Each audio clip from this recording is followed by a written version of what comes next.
And we're live. Hey Okay. guys, So, good evening, everybody. I am Gina B, and the place to be is here with me. And I'm Mama D. And if you don't like me, right here every week from 8 to 10 that's p.m. right. Eastern Standard Time in the Fox Den. Tonight we have a returning guest, and I love him. You love him. We have Chris Lee, and I will show a little video about what he does if you have not seen our shows previously that have had him.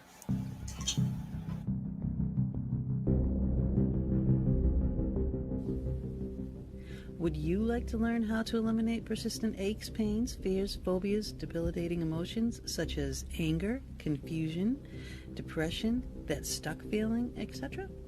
No medication, no prescriptions, no surgery, and no ongoing therapy involved? Just your past life memories? My guest, Chris Lee, is a Canadian clinical hypnotherapist specializing in his method of past life regression therapy and will explain how to learn his system. Chris realized through the years that he enjoyed helping people, first in sales and then 8 years as a policeman. Then the opportunity to become a hypnotherapist came along 25 years ago. That changed his life. And he is hopeful this may happen for you today when you listen to him share his journey. He has toured 6 countries presenting his talk, Life in the Past Lane, over 225 times, where he explains what he does, how he does it, and the benefits of his method. Chris has written 4 books in his series called Life in the Past Lane, with 2 more coming. So with all that shared, let me introduce Chris so he can tell you how this transformed his life.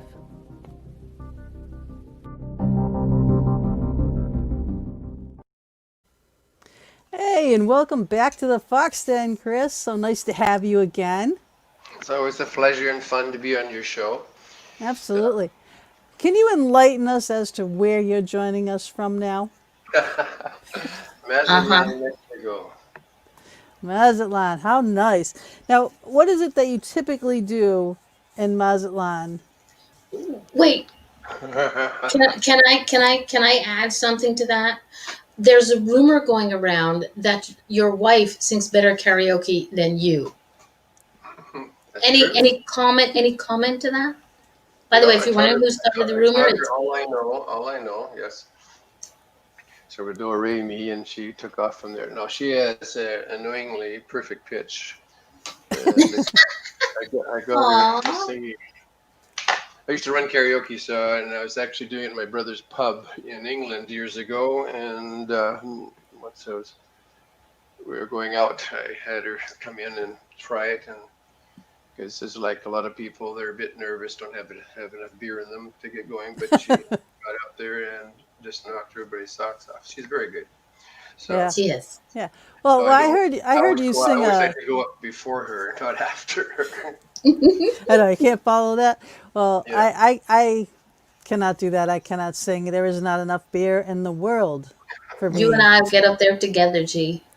Well, all right. With you, I would do it. All right. Privately, where no It's one not. else can hear. In somebody else's soundproof basement. Exactly. Well, Exactly. But remember I mentioned to you earlier about emotions that we drag from life to life on this planet, and, yes. and number one is guilt. Yes. But number two is embarrassment or doing something stupid or that type of thing. Karaoke fits in there. Exactly, exactly. Yeah. So now the people that are just coming in now, because we're going to have some people that are just joining us. All right. What Chris does is he's a clinical hypnotherapist, and he takes you to your past lives, and in doing so, you can rid yourselves of aches, pains, fears, phobias, debilitating emotions, all those things. What he was just saying was that one of those things that we drag through our past lives is an emotional thing, guilt. So, guilt or fear, those are like, I would say the top two, but it does keep us from doing a lot of things. Mm-hmm. And even like you said, we were chatting, just before the show. about health, people that would like to maybe go into the health field, and yet they don't. So Mhm. tell us one of the reasons why they wouldn't. One of the things I do with my system, and actually I don't take people anywhere, is that people give me a list of type of things they want to cover, and I just let their subconscious show them where it came from. Again, I'm not a reader. I don't tell you that you're a gypsy in a past life, because who cares? And what it is that I don't see this. I just know how to help you relieve it. By seeing it, it lets it go. Now, a lot of people, I also do help people with talents. Not everybody has all the, aches and pains, etc. But if somebody likes to know, like, why they like a certain type of talent, maybe why they, they're attracted to, say, piano or guitar or art or that type of thing, I do get people that ask about that. So what I do is let your subconscious, so in fact, I just direct it this way. I say, let your subconscious take you back to a past life of talent to explain why you have the interest of whatever they said. In fact, if I do get somebody that hasn't got any real interest, I just say an interesting past life with talent that you could make use of. But a lot of people would like to be healers. Like you get a lot of people, especially in the more metaphysical field like we are in, that would like to be more helping people, but they're sort of similar to karaoke. They don't want to get up. Okay, so what they do, what I have found, is again what I cover is that I have their subconscious show you why do you have a resistance to, or what's the block to do with why you can't get into healing, or what's holding you back. And 99 times out of 100, they were a healer in a past life or more. And if you recall back in the olden days, it was, when I was in high school, no, back centuries ago, okay, is that people that were healers were often called something else. Starts with a Mhm. W. Witches. Witches. Rhymes with something that starts with a B. Okay. Now, what happened is that it's to do with the church. The church, they don't, they want people to believe in God, of course, and let God heal them, which can happen. But anyhow, what it was is that they would hang them or behead them or burn them. That was their reward for helping people. Now, think Yeah. of the logic. If you in this current life would like to get into helping people, but your subconscious memories, which you aren't easy to get to on your own, are saying, "Don't do that." They kill you for that. Okay. Now, True. nowadays they don't quite burn people as much as they used to, but the whole point is your subconscious memories don't care about current time. There's no time in it. It's just that was the situation that happened in that life. And also because if you haven't finished the lesson for that life, that's another thing too. It doesn't go away. So that's karma. That's dragging karma through it. And karma is a misunderstood word. A lot of people think karma is payback. It's not. Karma is actually just misunderstanding. Like from usually from another past life. For example, actually an interesting example. A lady came to see me years ago, and one of the things she wanted to find out is why her mother. Now, this lady was about 39, and why her mother has never been nice to her. No matter what she does, how she handled it, her mother is never nice. So I said, let's check it out, because she thought it was karma. No, no, no, no. So what happens is with my clients, I have them go to their soul group.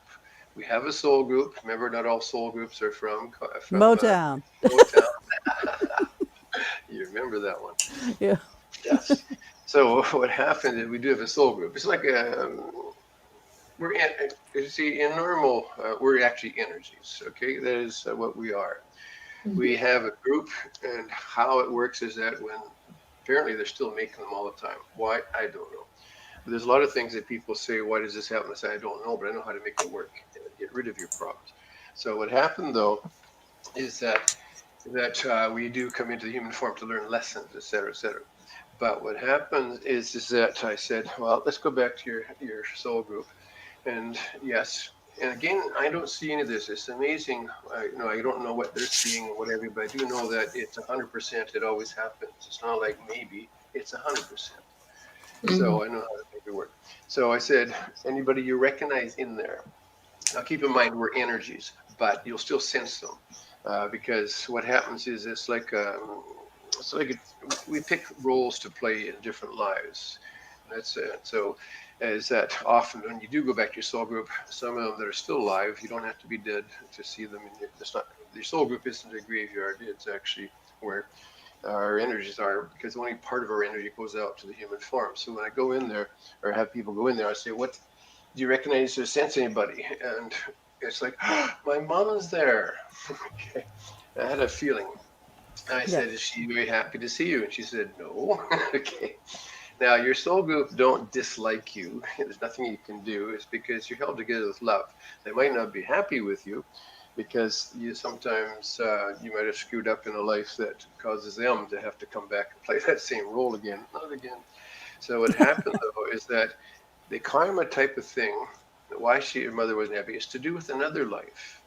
What it turned out to be is that her mother, the role she played in another life was supposed to be nasty to her, but they hadn't finished that life. So the lesson doesn't disappear; it carries on. So in this life, her mother had to, chose to come in as her mother, but it still brought with her like, are we still not supposed to be angry with at each other because we didn't finish that in the other life, and because you hadn't quite figured that out, that came along with her. So her mother was still angry. Now I have a forgiveness routine that if you ever read the books with Michael Newton, Life Between Lives, which is Mm-mm. about this thick, and it takes a while. So what happened is that there's a forgiveness routine. So and I embellished it a pinch. So I take people through. It takes in while they're in the soul group, looking at that energy, and it takes only about a couple of minutes. And she said, oh, her energy brightened up. Now about a month later, she came by my office and poked her head in. So you got a minute? I said, sure. She said, my mom's being nice to me for the first time in 39 years or whatever. I said, Wow. how is it going? She said, it's kind of different, but it's nice because it Wow. cleared up the karma or misunderstanding from a different life. So it's not payback. It's No. just misunderstanding. So that's So Yeah, what when it's right. about. It's somebody just does it's correcting. Yeah. Yeah. So when somebody does something anal retentive in this life, and we say, "Oh, karma's going to get you for that," what you bring in, Yeah. what you Yeah, bring this life that's the will wrong get them thing. back, but not because we wish it on them, because it's probably something that they have to relearn. Well, it's not like I'm going to get you back. Like you did it to me, I'm Right. going to do it. It doesn't work that way. No, that's revenge. Yes, hey, there's a good word, the R word.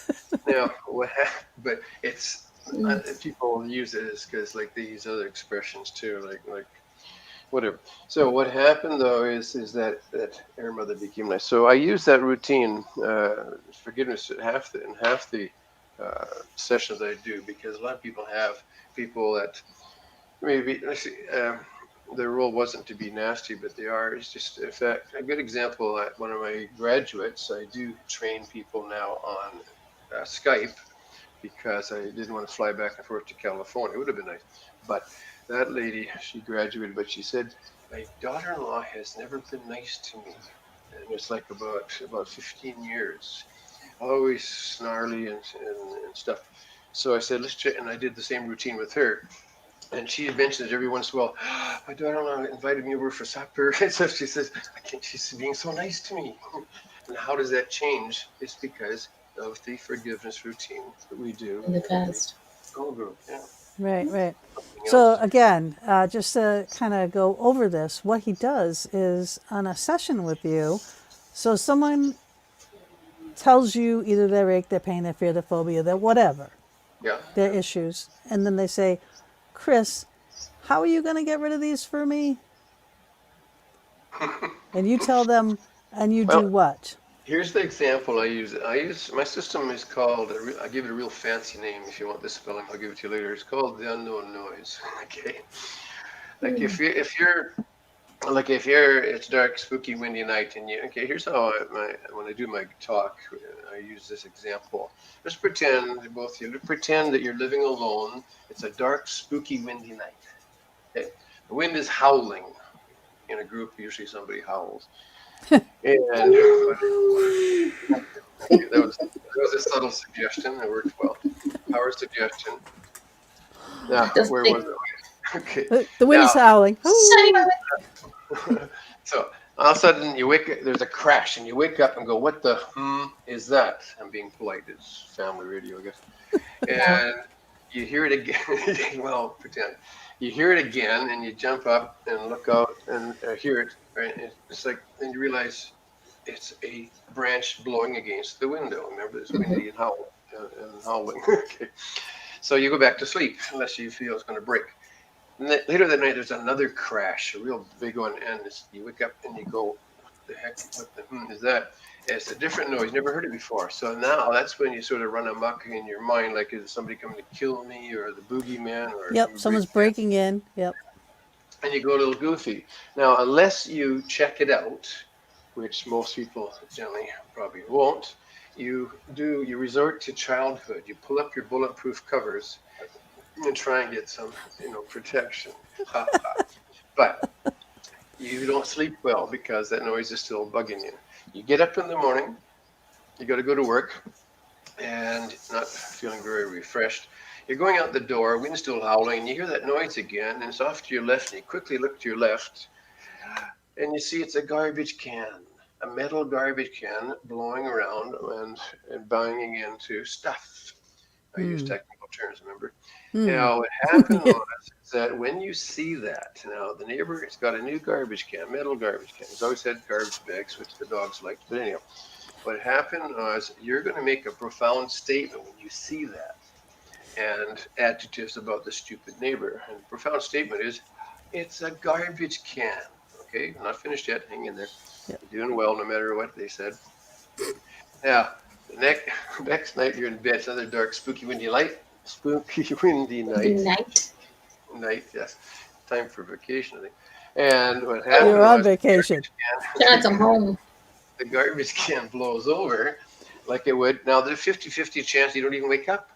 But if you do, you're going to make your profound statement again, which is, It's a trash can. yeah, the garbage can. And stupid neighbor. Now, there's a point. There's a point here. The What's noise missing is the there? same both nights. Why doesn't it bother you on the second night? Because you know Because what you it already know is. it's a trash can. Perfect answer. Perfect answer. You get some people that go really heavy. Well, you now have a memory. Oh, shut up. Keep it simple. You know what it is. Right. Now, unless you feel the garbage can is coming to kill you, you would let it go. I watch a lot of horror movies. You know, it could happen. Uh-huh. Oscar the Yeah. Grouch. Yeah. Yeah, well, what's his name with the claws? Yeah. Yeah.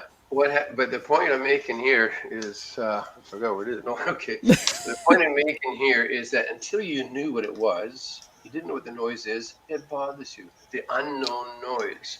So why people have these fears and phobias and aches and pains from past lives, which they are from, the reason they don't know how to get rid of them is because they They don't don't know know. what to do. Because on your own, you cannot do what I do with my clients. I cannot even do it to myself.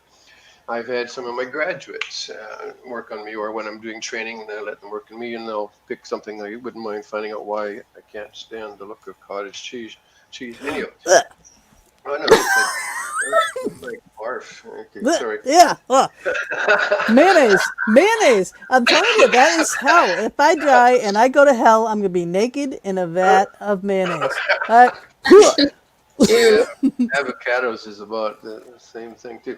So anyhow, the point That I'm sounds making good. is that when you say to me you have this, and this, I make people have them fill in the questionnaires stuff, and I go through it a bit with them, find out. I like to start off with my clients with something that hurts at the moment, because this way, when they're sitting in my chair, in their chair, Ooh, not laying nice. down.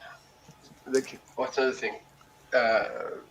It's a stereotyping. People come in and say, "Where do I lay down?" I say, "Why are you paying me to sleep?" Yeah, right? No, because they think that. And that's why I explain this in my talk. They think that hypnosis, they disappear and they'd fall off the chair. Well, how can I even talk to you if you're not even there? Hello.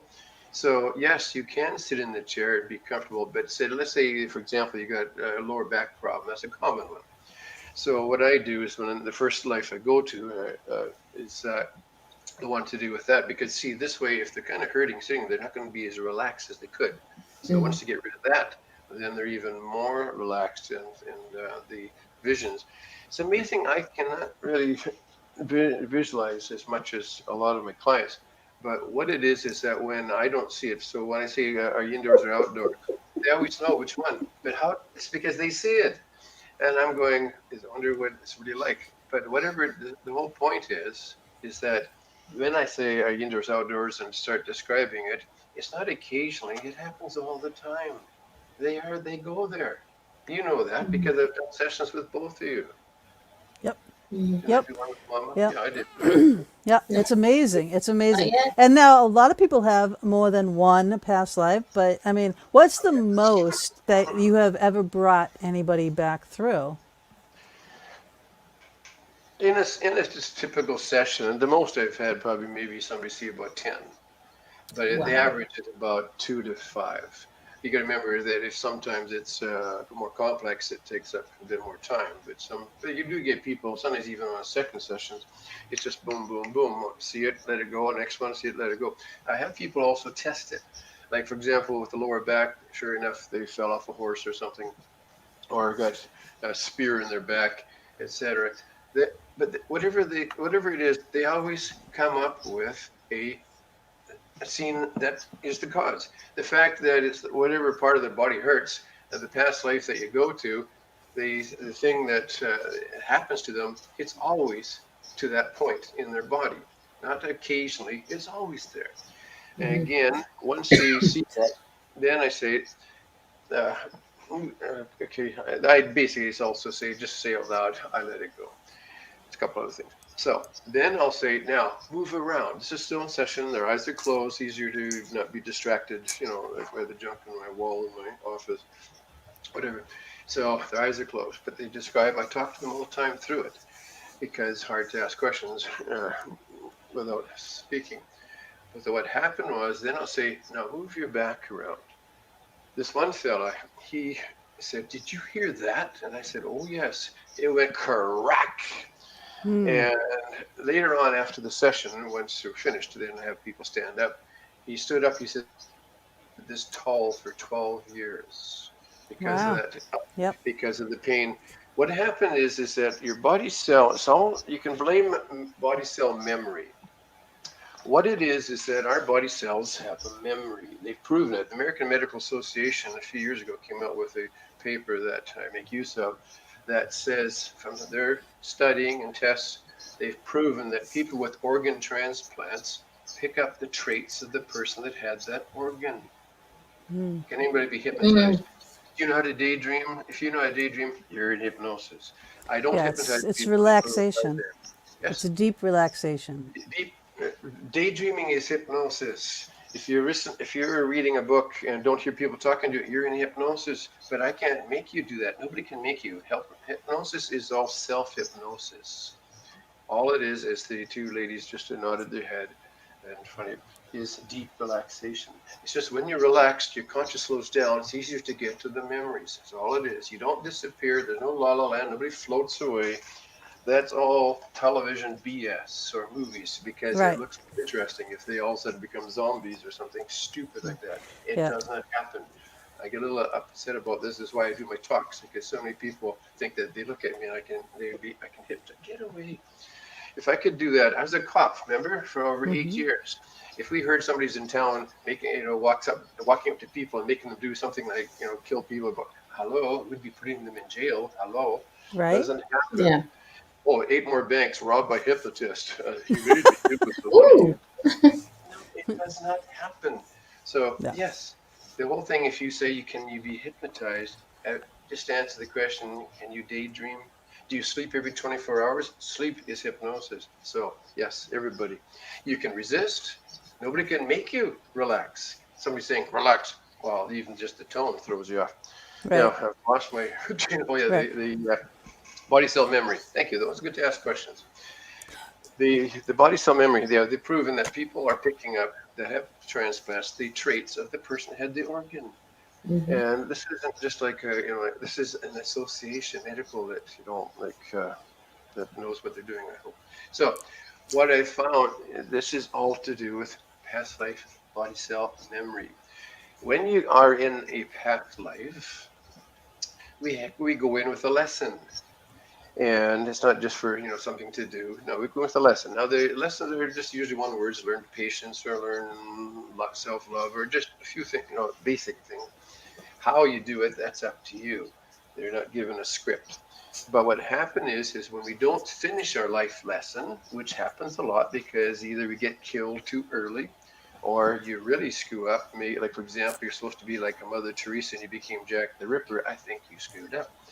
Oh What yeah. happens though is that when the lesson's not done, it's still stored. Your subconscious. I've had people with over 2,000 past lives. They're all in there. But the point I'm making here is that the lesson doesn't go away. Every life we come into, we have a new lesson, but the old ones are still there. That's why some people have 3 or 4 or 5. I had one lady listed in Australia, 32 items. We took a few lessons. Well, yeah, I was going to say that'd be a few A lot of sessions. times they overlap too. Like Yeah. somebody's emotional, you can be depressed. Loretta asks, can you have dreams of a past life? Yes, when you're dreaming, you're in hypnosis. Okay, Yeah. deep relaxation. In fact, your conscious, subconscious are together when you're sleeping. So the conscious gets out of the way and stops it being, annoying. So what happened is yes, people get dreams, and in fact, very few of them are nice ones. They're called nightmares, reoccurring nasty ones. Those are a past life that it's just being played. So I do get people come in and say they keep getting the same nightmare. Sure enough, what I do is take them and say, let your subconscious show you where it came up from, and we get rid of it. Somebody's hand is up. Yes, me. I don't want to interrupt you out of. Okay, If moving you've along. had a dream, oh, if you've had a dream, if you've had a dream about a past life, and it's a continuous thing, and until I had a dream about what I didn't know was my past life until I spoke to somebody about it, and we just kind of sort of put the pieces together, and I realized it was a past life that this person was connected to me, and I'm searching for this somebody in the dream, and I figured it out. 2 plus 2 was the person I was explaining it to, was the person I was searching for, and I've never had that dream again. So is that sort of like fixing what the Yeah. Well, that's the whole point. Yes. Yeah. And that's okay. Again, that sounds like you had a nice dream, but most people, it's not a nice dream. I rarely remember dreams, so this one was why it always stuck in my head. So how can I difference between a daydream and a past life dream? Well, daydream, your eyes are open. The other dream, you're sleeping. Right. Because your conscious gets in the way. See, let me explain really quickly. We'll finish with that memory, body cell memory in a moment. Right. Here's how this whole thing works. Our mind, not our brain, none of this stupid left brain, right brain. Your mind is made up of 2 parts. And you both know what they are. What are they? 2 parts? left brain and the right brain, conscious and subconscious. Yes, conscious and subconscious. Right. Left brain, right brain. Conscious and subconscious. Your conscious is only about 5% of your mind. Obviously, balances the subconscious. Your subconscious is like a computer. It stores. There's nothing so far yet that can come close to it. Billion. You can have hundreds and hundreds of past lives. Every single second, even your current life, is stored in there. Now, your conscious part of your mind is like a processor. Think of computers. It's never been to a past life. Hello? Hasn't got a clue about them. But your conscious has an ego problem. It likes to think it's clever. It's not clever. A good example I get people that have said to me is that I think I made it up. Like, in fact, I'm thinking of one client got rid of 3 of her problems when he did all 3. Then she said, you know what? She says, she leans forward and says, I think I made it up. And I said, well, how do you figure that? She says, well, when you asked me what year it was, and I thought I'd say 1802. And I said, interesting. You thought you made that up, did you? Okay. Think of the logic. The conscious has no memory. It hasn't got a clue. It gets the stuff from the subconscious. The subconscious has no joking. It's very, very literal. That's why be careful how we talk to ourselves. So what happened is that when you think, I'm going to say 1802, you got the 1802 from the subconscious because it stuck it up there for you to use, and it doesn't have jokes and stuff like that. So when you think you made up all this stuff, it was really real. But the point I make with these people, if you think you made it up, it doesn't really matter if your problem's gone, and the problems will always be gone. So in a sense, if you're not sure, but hey, now that pain is totally gone, which has been there for 25 years, doesn't matter. I know, right? You don't have to go into the logistics of everything as long as it works and you're not, I had a session with you and I had these white things floating in my eyes all the time, the floaties, but it was worse than that. It was like, I mean, big, huge things. And the doctor said, I don't see anything but normal little floaties. I'm like, well, I'll be driving. And then all of a sudden it's like, I can't see through this cloud. I'm like, there's something. I had the session with you and I found out that I was a girl. I was on a train. I was a young girl. We were on a train and I was laughing and giggling, friends of mine in the car. And all of a sudden there was this white flash, poof. Either the train crashed, something happened. It was a white flash. And that is how I died in that life. And that's what was wrecking my eyes. Once that was gone, I knew this. I know this. I brought that girl to my soul family where she resides to today. I haven't had that issue. It's gone. It's been a couple of years now, isn't it? Yeah, and it's gone.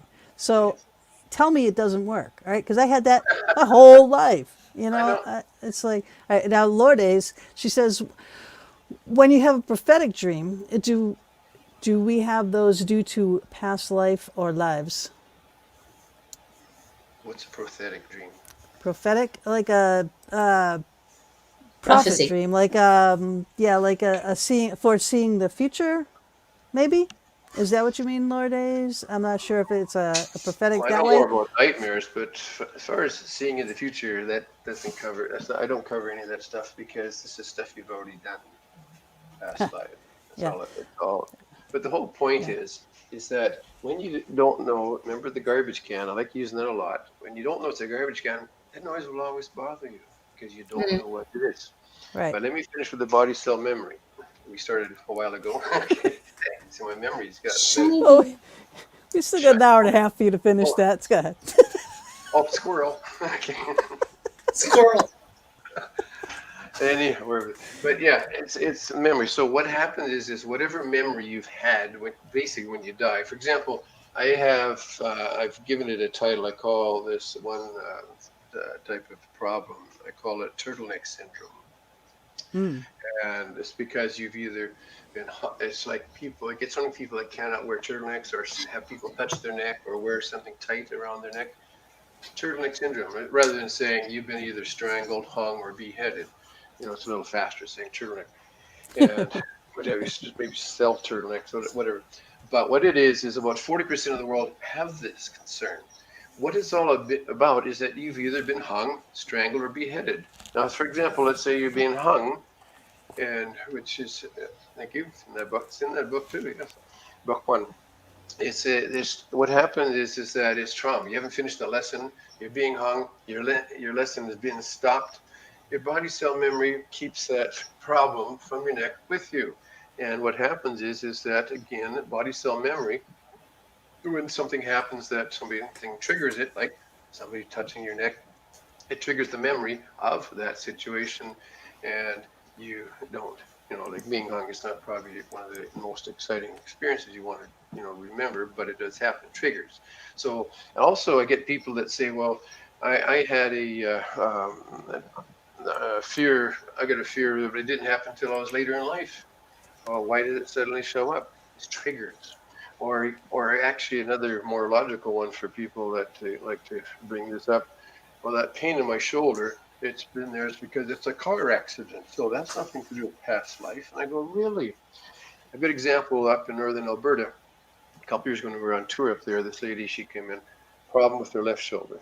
And I said, what happened? She said, a car accident. I said, how long ago was that? She said, well, it's getting on to 2 years. And I said, okay, so it's not past life then if it's a car accident. That's what she was trying to tell me. So I said, really? Have you been doing anything for that to help? And she said, well, for the last 7 months, I've been getting physiotherapy. I said, how is that going? She said, and she showed me, she said, well, where's the camera? She could get it up to about there. She said, but she was just shaking in pain. and that's from 7 months. And I said, okay, let's add this to your list, because a lot of people don't put them on the list. They think it's something you're stuck with, or hereditary or something like that. So what happened though is that I said, let your subconscious, when I got to that part, take you to the past life that's the cause of the pain in your shoulder. Not like the car accident, but why it's still there. Okay? Because your body can actually heal generally in about 6, like a broken bone can heal fine in 6 weeks. You can heal yourself. It's your conscious, which likes to think it's clever and whatever. It's, oh no, we're told it can't happen, so the subconscious has to listen to it. So what happened though, is that she saw, I don't remember the exact details, but it was something to do with a battle.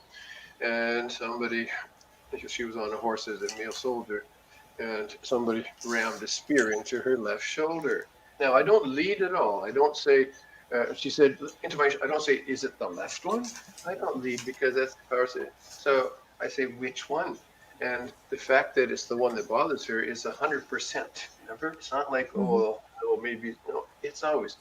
Now, we finished that probably in that an hour and a half to 2 hour session. That was only maybe about 15, 20 minutes. In between, before we go to the next one, then I say a test. Now, move your arm around.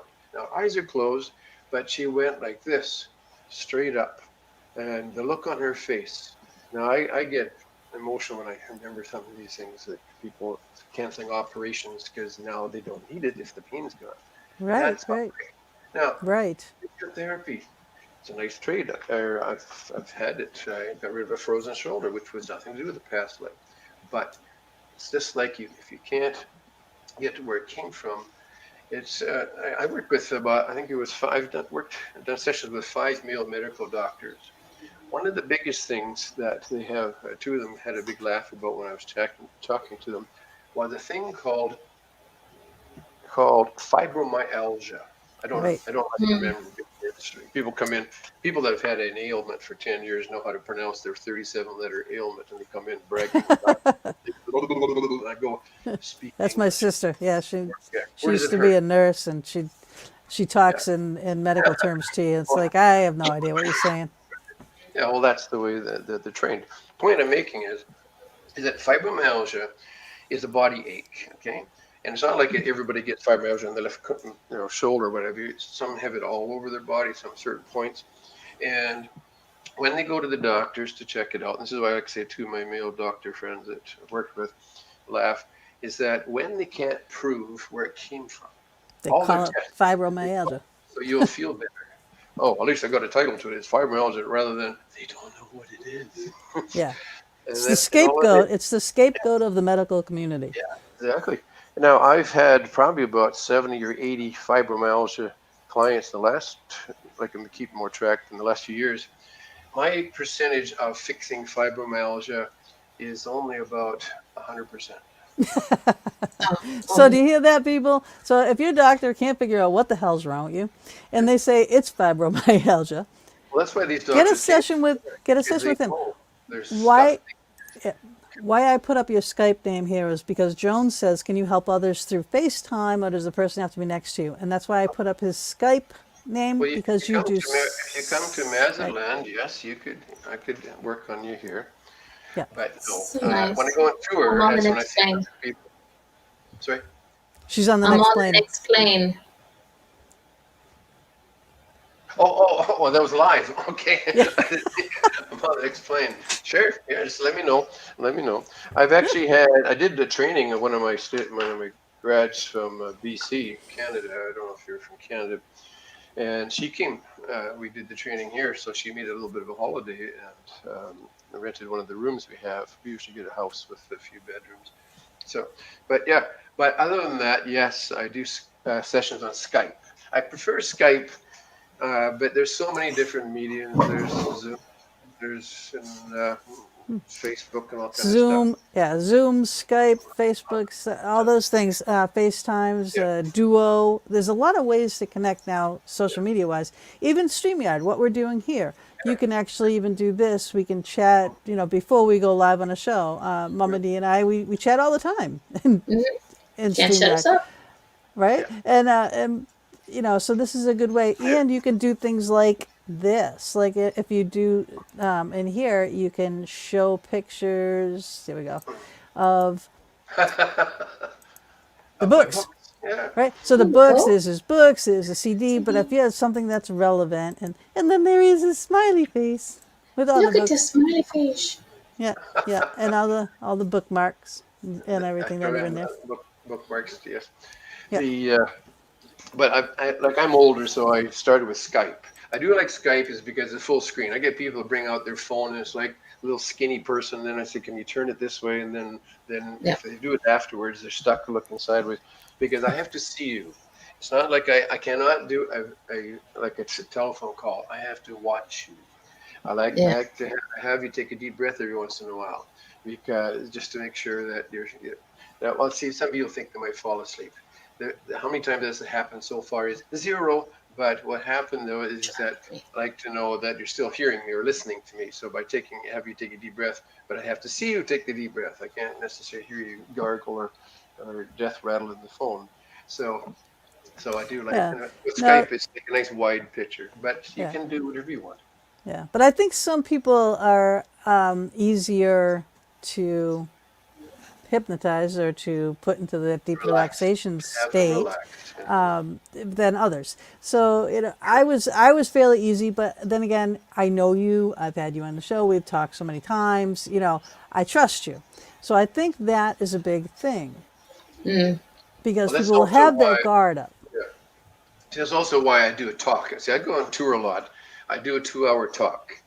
Don't do any hypnosis or slowing people down. It's a talk. Because so many people, not saying everybody, I'm just saying about 90%, have a fear of hypnosis. They watch too much stupid television. So when I do a talk, then they feel safe. They're just going to talk.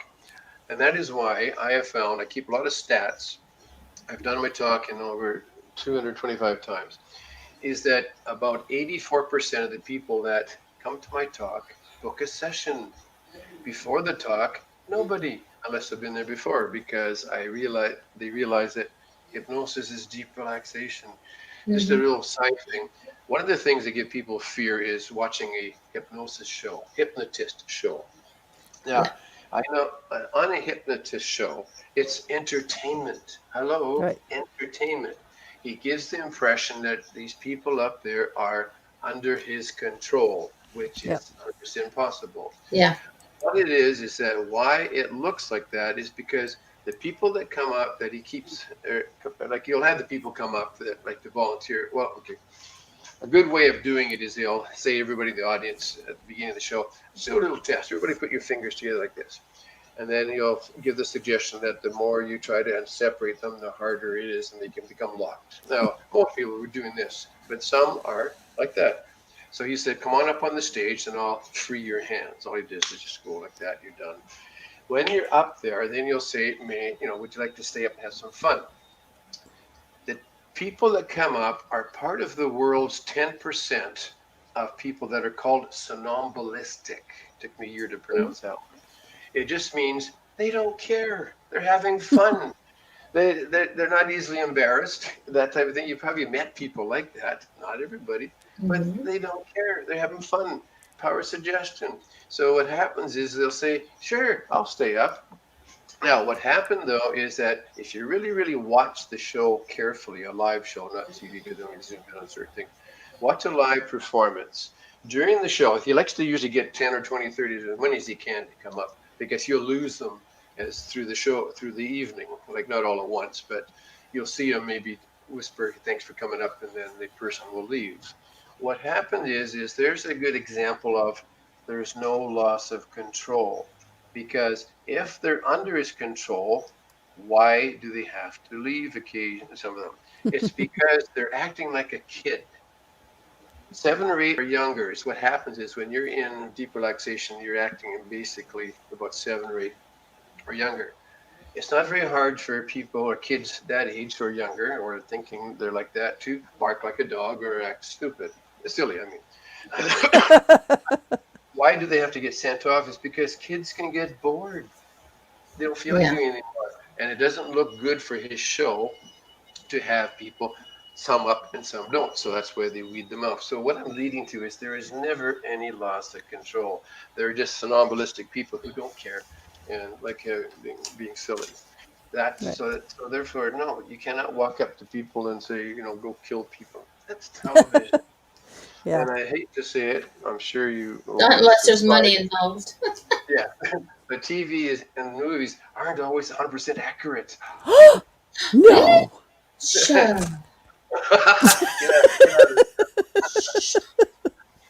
Shock and So awe. body cell memory, which we started only an hour ago, it basically is that when you know what it is. Now the whole point is you have to finish that lesson. You can't. Now I cannot ever have you find what your current life lesson is. It just won't come. I've tried. It won't pop up. You're not supposed to know. You're just supposed to Man. go. Having the script in your hand, you'd hardly. Oh, got to be happy today. Oh, I don't know if I have time. No. But I just say to people, use your gut feeling, and that's how you get through it. But when we do a session and I go through a past life that's caused your problem or fear, we go to the end of that life. You can from that life find out what the lesson was supposed to have been, and people go, oh yeah, I am working on that. It's getting better. You still have to finish the life lesson, but you don't have to bring in the ache or pain because sometimes it'll get in your way. Let's say, for example, what do you think is the most like my book number 2, which Gina will show you, is green. Green. No, that's number 1. Fears and phobias. Fears and The other phobias. green one. Yeah, the other green one. Yeah, the other green one. The other left. Okay. The other. It is on and phobias. fears and phobias. What happened was they're case histories, but they also show how it works. They're not a how-to book. It does not help you get rid of stuff. It does let you know that there's a lot of stuff out there that you can get rid of. Now, I thought I was just going to write one, but when you realize you've got over 22,000 case histories, they don't fit in a book. No, some of them aren't that exciting. So that's why I expanded it, whatever. One of those big words is that I use the same series, like the past lane, and then fears and phobias. The next one is aches and pains, and the fourth one at the moment is what's it called again? Crimes against humanity. Yeah, I wanted it to be atrocities, but it was suggested. So anyway, what it is, the fears and phobias. I've worked on 141 different fears and phobias. There's lots of stuff out there people are afraid of. Yeah. But here's a little test for everybody that's listening. That's not the top 4. The top 4. Let's see who can guess. What are the top? Where's my camera? The top 4 fears and phobias. What do you think they are? Fear of heights. Yeah, number 1. Ooh. Water. Drowning. Number 2. Spiders. No. That wasn't in the top 4. Spiders. That's That's her. Spiders. That's her number 1. Fire. No. Actually, Hanging. I'll tell you, number 4 is claustrophobia. Oh yeah. A lot of people realize. But number 3, I left it out. It sounds a bit different. It's called fear of success. Mm. Oh yeah. Right. A lot of Right. people No, think of the other things remember like that. actual things they see or not. But no, fear of success works the same way. It's just that you've been successful in a past life, but you got killed for it, or they robbed you, or that kind of thing. So the lesson wasn't finished. So your subconscious is saying, don't get too successful. They kill Fear you. of dying. She said. No. That's not one of the top ones, but that is It's one. way down. Because you got to remember too that people come to see me, they usually believe in past lives. So the fear of dying isn't quite the main thing. Yeah. So, but yeah. So anyhow, back to the height. Let's say, for example, though, your life lesson is to save a family that lives on a mountain. Okay, and you happen to have number 1 fear of heights. In fact, your fear, let's pretend, is amazingly big, scary. You think you're going to go up on that mountain and save that family? Nope. Get over it. You're not. So I'm just saying is if I get rid of your fear of heights, which came in from another life, you can finish your whatever life lesson it is. Don't know what it is, but at least you'll be able to handle it, that type of thing. Right. Now, there's a lot of aches and pains. Now, let's remember this way. We pick our families. When we're sitting there with our group and it's like, well, we're going to do this lesson. You be the bad guy. It's your turn. Oh, no. Okay. and you've been a husband enough times, you can be the male this time or whatever. And you, sometimes, like my wife has been in my, you might have remember anybody listening, Debbie Anderson. Anyhow, we've been in many lifestyles. We've been different roles. We've been brothers. We've been mom and dad. Vice versa. You do get different roles too. But what happened is that when you come into the form, I lost where I was going with that one. Okay, was anybody listening? Okay. Yeah. Oh yeah, the heights. Yeah, Oh yeah, yeah. We were not going to go save the family on the mountain because we have a fear of yeah. heights. So if I So get rid of that for you. So anyhow, when you're in the soul group, you pick a role. Yeah, okay, you pick your roles. Okay, I remember now. See, one thing I do help is improving memory. So what was they talking about? Okay, I was just kidding. What happened though is that we pick where we're going to go. We get together and you say you're going to be the father this time, you're going to be the mother, that type of thing. But not all the time is your mom and dad part of your group. My mom and dad were not even in my group whatsoever. Sometimes you end up helping other soul groups because they need some of your experience and they just fit. So we do need an extra so and so, so we'll work it out together. But what happened is, where I'm going with this, is that a lot of people think that because they hear that it's hereditary, like people get cancer a lot, and that other people in your family have had cancer, other people have had diabetes, other people have had arthritis, okay, and that type of thing. Well, what happened is that if we had to learn, let's put it this way: would you pick a family that has a lot of arthritis or a lot of No, cancer on purpose? no. No, no.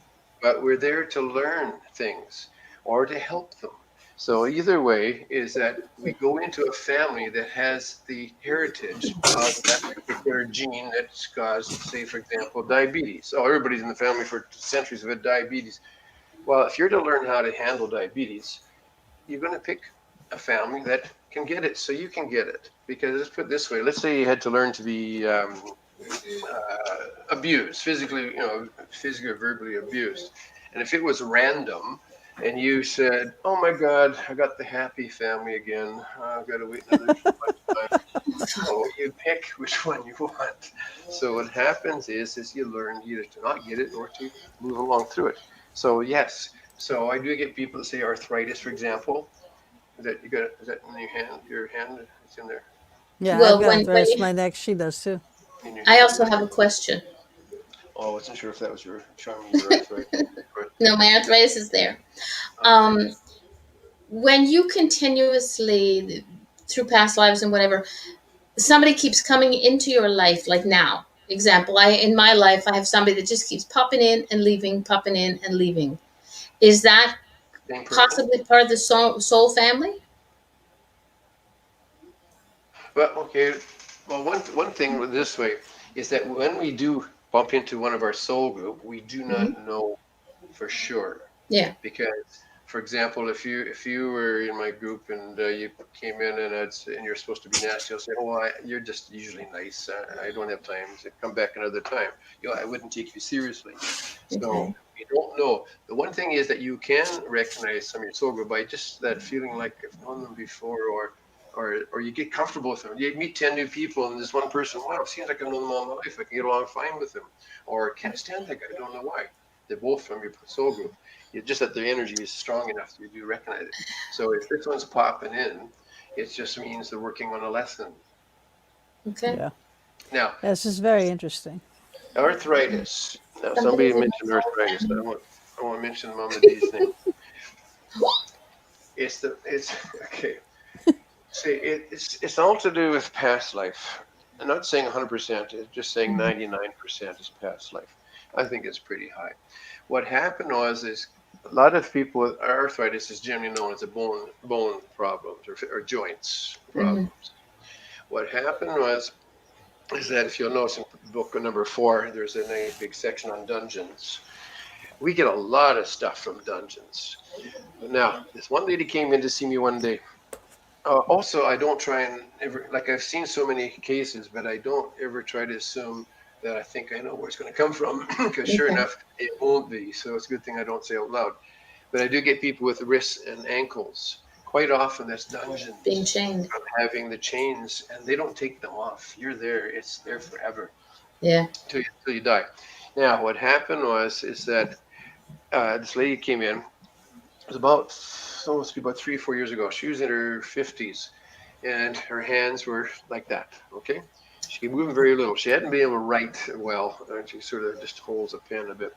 But how long have you had this? I said. She said about 6 years. Okay. Now, why do you think you got that? Well, other people in my family have it too. Okay. Well, I said, let's just check this out. Add it to your list, which people haven't. I put down, okay, let's go. Now I said at the point in the session, let's your subconscious now show you the cause of why you have the problem with your hands.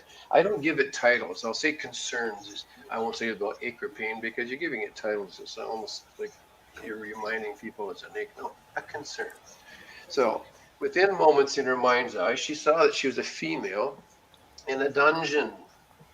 We've all been, unless this is your first life, which nobody comes to me with that. You've been in a dungeon probably at least once or twice. They don't give you a time like, oh, you're in here for 5 months. No, you're in. You usually stay there and die. Now what happened? They don't have to spend a lot of money on you because they just give you whatever gruel or something, or hardly. That's why a lot of people starve to death in dungeons. Now. The guards are not hired for dungeons back in those days because they're social workers or therapists or nice people. No, usually they're not bright enough to do anything else, but they like to hurt people. That's one of the reasons that they do hire or bring them in, because a lot of times they do, kings or whoever put them in there wants to find out more information, so they do have a lot of torturing devices. Mm-hmm. So they're not nice. Well, at the moment, she sees herself in the dungeon, and one of the guards is holding her hand down, and the other one is smashing her hands with a hammer. So, and then one more thing too. When you do see this, there is no reaction. There's no like, oh my God, I'm being hurt. No, it's just like you're watching it. That's all it is. There is no reaction. Never has, never will. It's not like, oh, you go running down the street and screaming like you see on TV. It doesn't happen. I actually have you move out at the beginning to always just observe, because we do something start inside, but then have you move out. Because it's easier to see it by watching it. What happened is that our energy is actually all around us, so it does record all that scene. So then she had both hands smashed. So I said, now, leave that life. Say out loud, that's a different life. I let it go. That's my general thing. So she said that. Now I said to her, move your hands around. Remember, she's sitting in the chair. Yeah. And eyes are closed. Now, one thing I'm backing up. When I said that guy with the lower back, when it went crack, what it is that your body cell memory tries to duplicate the pain from that life. It tightens the muscles quite often to make them hurt. But if it's not hurting enough, it'll put bones out of joint to make it hurt as much.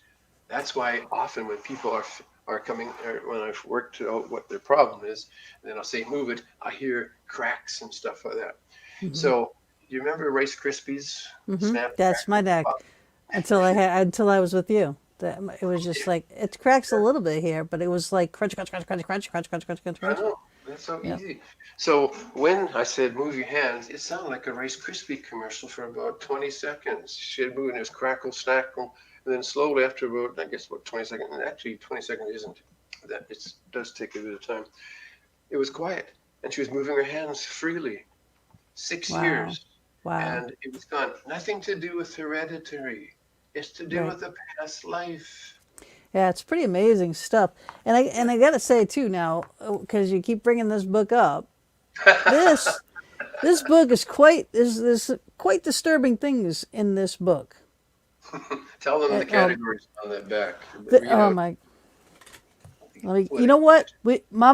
Mama's yelling at me that it is station break time. Okay, let's do a quick little, if I can get there. 3-minute break, and we'll be right back. And then we're going to talk about the disturbities in this book. That's a new word I just coined, I think. All Okay.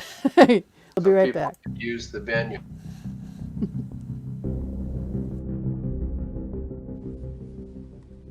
The Fox Den is now proudly sponsored by Vortex Ghost Gear, one of the leading fabricators of paranormal equipment. Bob Christopher is the founder and creator of Vortex Ghost Gear. He has decades of investigating, starting with his team at NEPA, and as lead in the popular local TV show Ghost Detectives, he has experience of how spirits could be seen or heard. Using this knowledge, he has manufactured equipment for specific scenarios of spirit manifestation and communication. He is the only manufacturer of the popular lifelike trigger prop cats and dogs. Using proximity meters wired to lights and sound, these prove to be highly effective communication devices in the field of study. The HTO, another Vortex exclusive, allowing specific items to be the highlight or trigger of your investigation. For example, place the item on a metal tray or attach directly to any metal object such as keys or glasses that continue to go missing or moved. Ask the spirit to touch the item. The HTO will light. It has a sound option as well. This device was used in Travel Channel's Ghost Nation with great results. The Dome, a static detector, can be the most useful device in your gear bag. This is to back up the theory that the spirits manifest using static electricity. Using several, you can track a spirit, for example, walking down a hallway, setting off each as it passes. The geophone detects vibrations. This is another way to track movement. If a claim is footsteps in the hallway or stairwell, set the sensitivity and place the device in that area. Its band of lights will show a range of vibrations from the slightest tapping, lighting only a few lights, to the loudest thumping, lighting the entire range. The Easy Scan Ghost Boxes are very popular due to the ease of use. They are custom decorated to the individual or team using them. Bob programs and uses an Arduino-based computer scanning FM waves to potentially communicate with the spirit realm in real time. Every box is unique and all custom hand decorated by Gina Bankston. The V-Pod has a special place for those who love the idea of REM pods. Use this sleeker, smaller, easier to transport device. It is a must-have in your gear bag. Take your investigating to the next level with many of Vortex Ghost Gear's unique and custom creations by Bob Christopher. Visit www.vortexghostgear.com to view all the products and get your equipment today. You can also investigate with Bob and Gina with ghostly excursions, taking people to some of the most haunted locations in the USA. Visit www.ghostlyexcursions.com and join us on our next adventure.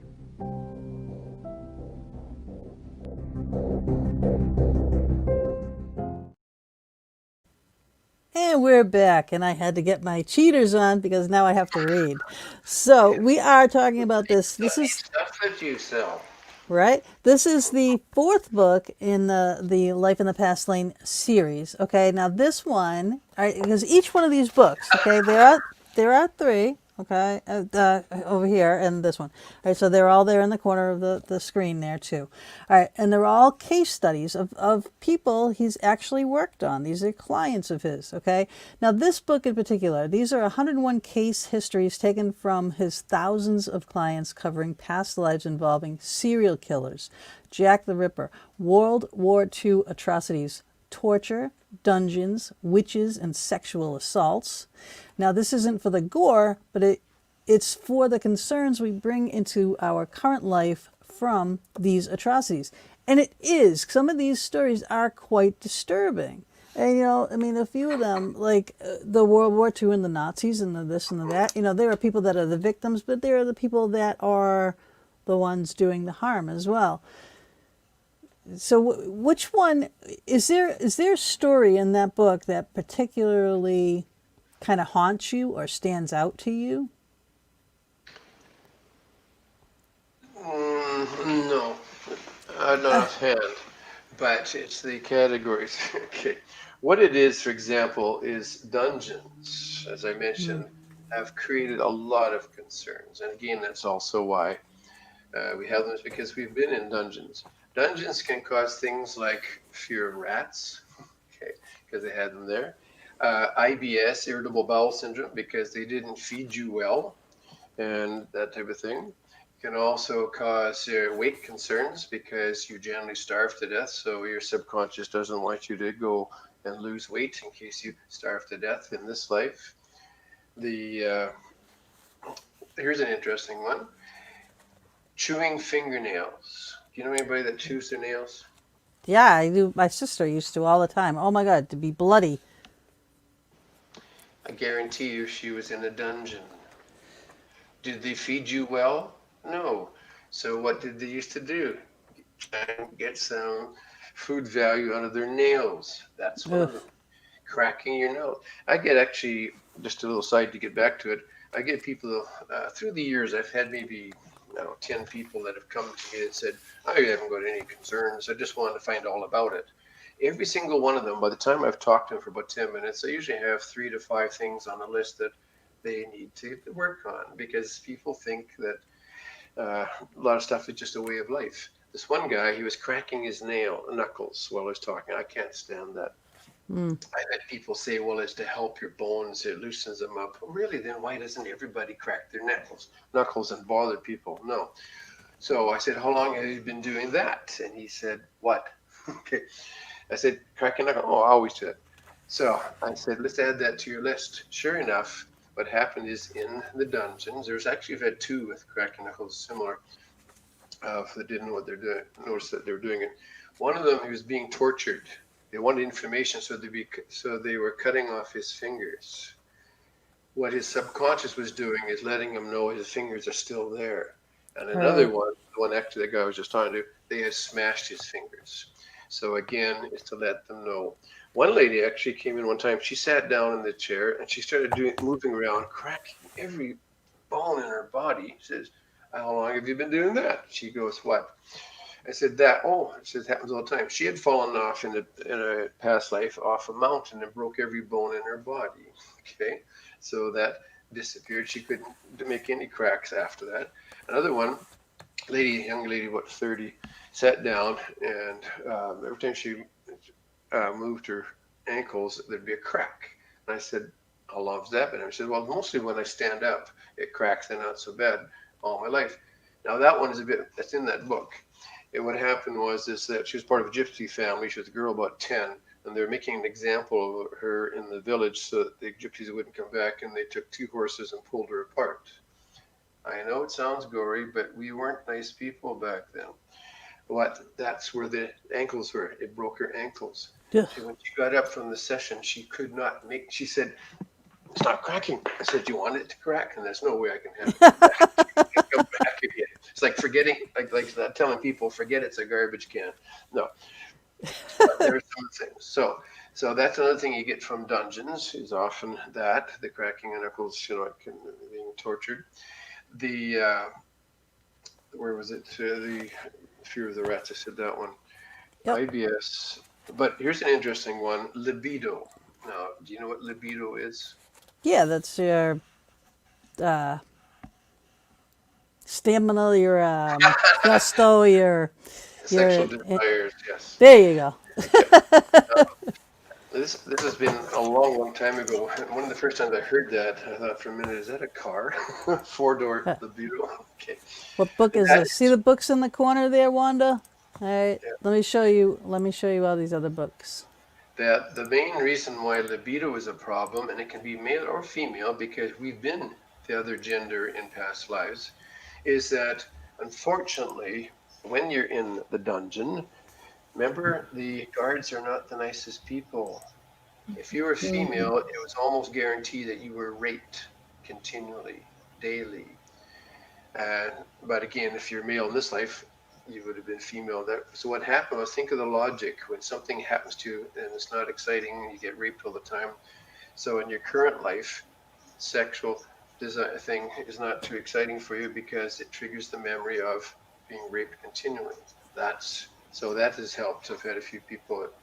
Now I don't follow that up very much to ask how their sex life has become from that. But again, that's one of the Well, things. that is a big thing. That is, that's one thing. I mean, it makes me wonder. Yes, Mama. Okay, I love this hand thing. So Which finger? okay, mm, I'm in the UK. Hello. Yeah. Um, when Read between the somebody, lines. here we go. Mike, enough. Uh, Sunny Getting Mo. dark. Hurry up. Okay. When somebody has, when they're always constantly looking for love and looking through it through a sexual relationship or connection, is that also connected to a past life? Oh yes, yes. As I said, 99% of the stuff and problems we have are past life Okay. lessons we haven't finished. Because it happens all the time. We either get killed when we're young, or just screwed up. So Right. if it's Right. something that they can't find a fix for it, like Yep. Yeah. then yeah, Yeah. like My if you fear of fall. marriage. I have the fear of marriage that you brought up because Oh, I got oh killed. yeah. It was like a twofer because I got axed like through my face, which is my neck issue and my Hmm. fear of marriage. Yeah. Well, you got to remember, unfortunately, females, remember they didn't have the vote until the 19. They were not treated as first class. And again, male, we've been both genders. That way you can get, learn lessons from them. But what happened was women were treated like chattel, Chattel. like chattel. That's a good word. With the horns and the okay, no, that's cattle. And what Right. happened was is that yeah, we bring that from trying to finish the lesson. The Right. lesson, if But it's not finished. also in here though, it's like it covers like the fear of needles. Like for one person, the needles were they were actually a Jewish doctor having to perform experiments Yeah, on the prisoners with needles. So this is that a that thing was that's brought that was forward. my wife. Really, that Wow. was Deb. Oh my Yes, goodness. yes. That's why it's not why I put in there, but it's a good one. A couple of times I've had worked with clients, somebody else that confirmed something from another, something that didn't know each other. One of them was that one in particular. Debbie's fear needles went way back. They because remember her last name is Anderson. She's using her maiden name. So when the school had the needle, they used to do it alphabetically. So she Hmm. was first, and she would pass out and all kinds of stuff. What happened though is that we worked on that, and I simply said, "Let your subconscious show you where it came from." And yes, she was a Jewish male doctor being forced during World War II to experiment on other Jewish people more for just being nasty to them, because you got to remember is that they were trying to create a human or super race. So yes, a lot of prisoners were worked on. So she did not This is like a the two-part. and she didn't like the needle. I'm just reading the thing there. Didn't like the needle. So sure enough, now what happened was she finally decided she just couldn't do it anymore. So she told them that do whatever you want with me, but let my family go. They were holding her family. So what they did was they brought his son, and his wife, and killed them right in front of her. Killed them right in front of him. You got to watch the genders, she, he, Right, yeah. and then they let other people work on him. But years later, I was working with another client, and he was in it's in the book too. What happened was he was part of twins. They liked working on twins, one Mm. with one medicine, one with the other, sort of thing. And he was being worked on with his brother. They're twin brothers. And I said, my mind goes, let's see, experiment. And I said, who worked on you guys? And he said, doctors. I said, were they all German? And this guy, my client, laughed and says, no, are not one was Jewish. So Uh, I wonder. they worked, now they kept them separate. Males were worked on one building and female on the other because they didn't want them to get together and work on their libido, I guess, whatever. Right, What right, happened right. is that this Jewish doctor was working on the females. And sure enough, So two different people, didn't know each other, and I've had this 3 or 4 times where I remember thing and I sort of directed like, do you know, not like, and sure enough, they've confirmed it. So yes, that was not, and now she has no problem with needles. Well, that's awesome. Yeah. Wanda's got kind of a two-part question going on here. So, Yeah, says I'm her interested biggest in the problem. first part. Yeah, my biggest problem, and it's developed in 2010, is anxiety. Hmm. And then it says, does past life stuff come up at age from past life? So if something happens in your, say, your 40s in life now, is it that it happened to you in your 40s in your past Not, life? not necessarily, but it does get triggered. Things will trigger it. It's just weird. Like just a little side thing. I had a woman with a fear of flying. She had flown 5 or 6 times, not a problem whatsoever, until she was on a flight that had turbulence. Now she has a fear of Mm, flying. It wasn't the fear of flying, it's something, it was to do turbulence. with being in an earthquake in a different past life. Or one said, "Oh, I've got a fear of the dark. My brother scared me when I was about 10." Well, sure enough, that started from a past life. So it's not, you can't blame, just like having an accident. If it doesn't go away and it's there for 10, 20 years, hello, you triggered something. So now, anxiety, actually, that's a section I just wanted to get into. I mentioned to you before that I help people eliminate or clear up debilitating emotions. It's a big word. Right. Yeah. What happened It's is huge. that we bring in. Earth is a dense That's in the planet. L6. Learning lessons. Sorry. She just showed you a bookmark that have all 6 books. There are 2 more in the making. Yeah. So I got tired of making bookmarks before the books had come out, and I knew what the last two looked like, so I put them all on after yeah, the first two. yeah, Save, make a new bookmark. So right. anyhow, debilitating emotions. We bring in. Uh, see, I have to back up a pinch. When I'm with a client, one of the things I do who I'm with for you as a client, more for that's a little bit novelty, but not, is to have your subconscious tell you how many past lives you've had Be on interesting. Earth. On Earth, we Yeah. have almost always had past lives on other planets. And Hmm. it's rather, like arrogant thinking that we're out of the billions of stars that we're the only, inhabited planet. Hello, or the aliens, UFOs. So, but apparently learning lessons on most of the other ones isn't so bad. It's almost like, no, no, don't send me to Earth, not again. No, I don't want to go. No, you have Want to to. go with those people? You didn't learn them well, but it's more. So what happens is that yes, we drag the memory of the ache or pain, but on this planet we also drag with us more than any other planet emotions. The number one emotion, which I think I mentioned as we went along, but number one emotion is, Fear? No, guilt. thank you. Guilt. I give out virtual cookies for the right answers, so you didn't get one. Anyhow, I don't know. I They're thought also it. they're also vegan, whatever. Okay. Now, what it is guilt.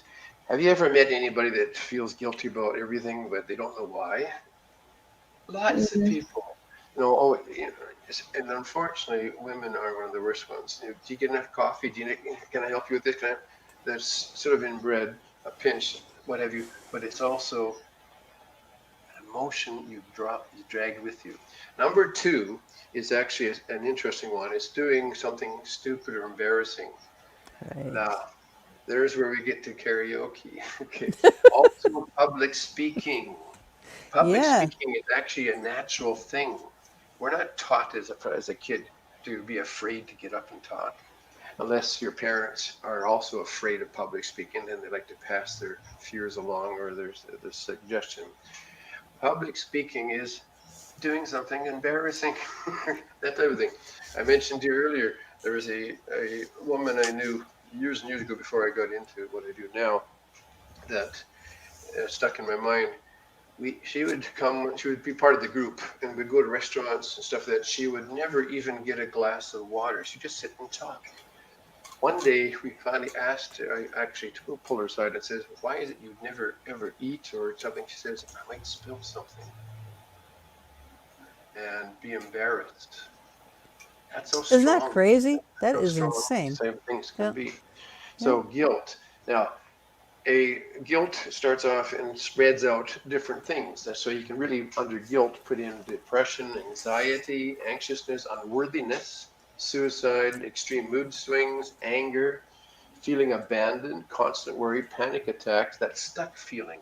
So many Mm. people have that feeling they're stuck. They don't know what to do. They're stuck. And I'm going to tell you how we take care of that.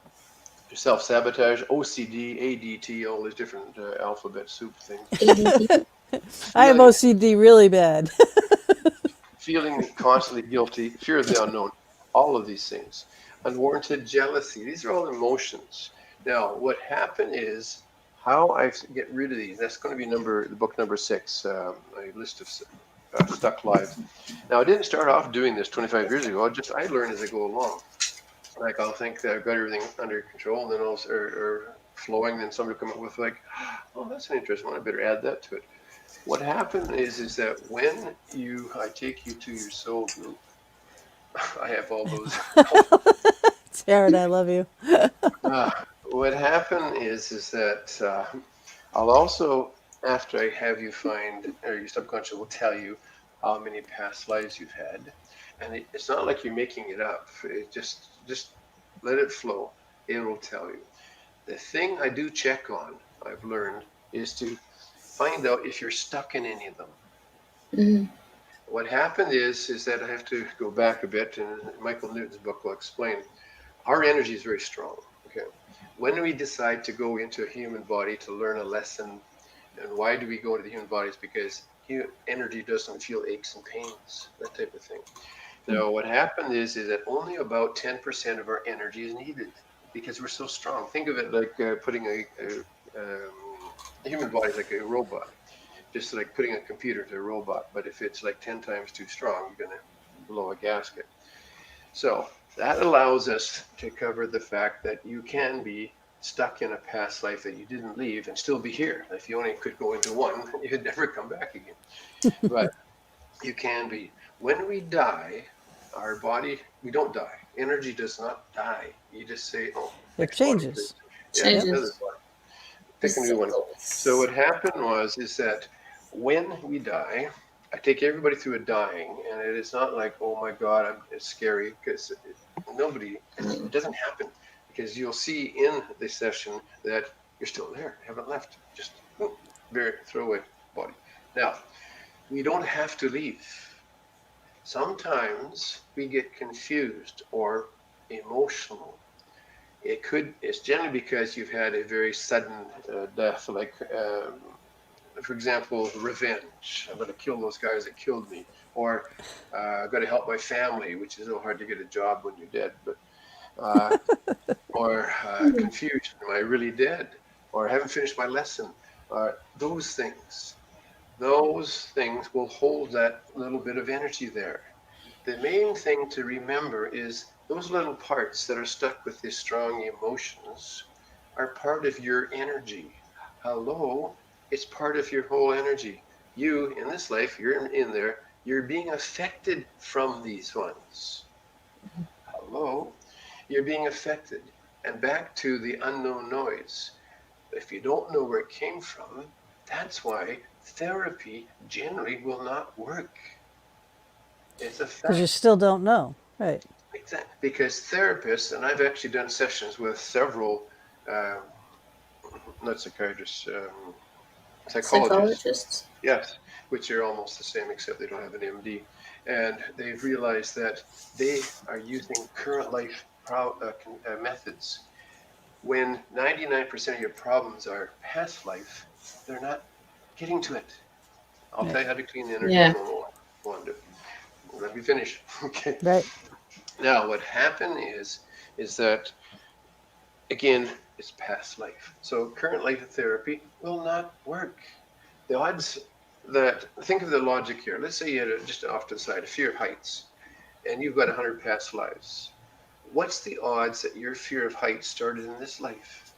It's 99 to 1 that it didn't. But if you're Right. using a current life therapy, you're never, ever going to clear it up. Now, what happened is that you're being affected. from this, and you don't know why.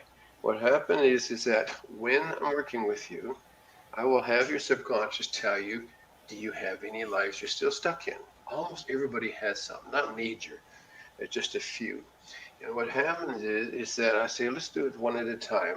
I want you to go and see. Um, I'll say how many, what genders are they? Like say you got three, and I'll say, what are the genders? Oh, two male, one female. So we're going to go help them. Now, one at a time. Who are you going to go see first? They always have an answer. The male. I don't know how people picked it, but they always do. Male or female. I'll say now, why? How old was that person when they died? They'll say, what was the cause? And often it's like murdered or drowned or something. And I'll say, why are they still stuck there? They don't know they're dead or things like that. Then I'll say, let's go help that person. Go and see that person. I do that. That's the instruction that I give. To me, it's like, how did they do that? Did they go and see? They're right there. Nobody ever said, I can't find them. They always go. And I'll say, how are they reacting seeing you? Most common one is like, who are you? or confused, like, because they don't know who the heck you are. Now, then I tell them, take a moment, and then they'll realize that you and them are far apart of the same energy. Then I'll say to them, tell them out loud, it's time to go home. Take their hand, and they always do. Take them home. Now I call the soul group home because that's where we live. They'll be even, now my client will be saying, wow, they're starting to feel better already before they got there. What happened was is when they take that energy home that was stuck, it blends back into the main energy. It lets it go. They realize it was part of a lesson they didn't finish, so don't be stuck there. A lady I worked with one day, she had anger issues. She said, I've been going to psychiatrists for about 3 years and working on anger. She said, I don't know why. Life's good. Everything goes fine. And I said, go to that one. And sure enough, yes, he's angry at somebody killed him or something. So take it home. She says, in fact, as she's in her mind taking that part of her energy home, she was starting to sit up higher in her chair. And I said, how are you feeling? She said, this is amazing. It's gone. That's how we clean it up. Again, just like your ache or pain, when you see where it comes from, we let it go. Right. So when you take, now there are occasions where I've had people that might have had 1,000 past lives and they're going to have about 20 stuck lives. Well, I can't do that on one session because, I like to eat sometimes or sleep. Every once in a while, go parasailing and karaoke and stuff. But I will schedule a session for them to work on that only. Yeah. But generally, that's what is in all of these books. All these books are different. You see them in the corner there, right? So aches and pains. There's a whole book of his clients. These are real life people's sessions with him. What the thing was that they are getting rid of is in here. All right, so there's aches and pains and fears and phobias and crimes against humanity, which is all those other things that we said. The ones I've used are the more interesting ones. I mean, you do get sometimes 20 people that have pure heights, but a couple are really, really fascinating, or I don't see it coming. Like a good example is the fear of heights. No, wait a minute. But what about like jealousy? Jealousy is one, right? Yeah, I mean, well, that'll be a stuck life. Yeah. You were jealous in that life, and it killed you. Oh, really? You didn't feel like leaving, or you're still trying to find that person you're jealous about. All of these emotions, yes, they're all from past lives. OCD, yes. So everybody that's listening or watching, you can't tell me that you don't know somebody that suffers from all these things. All these things, and we think, oh my God, you have a fear of spiders, and if you're not afraid of spiders, you think it's absurd. But that person could be like, they will die before they will, go into this room because there's a spider in it. Right? They will sleep with a vacuum.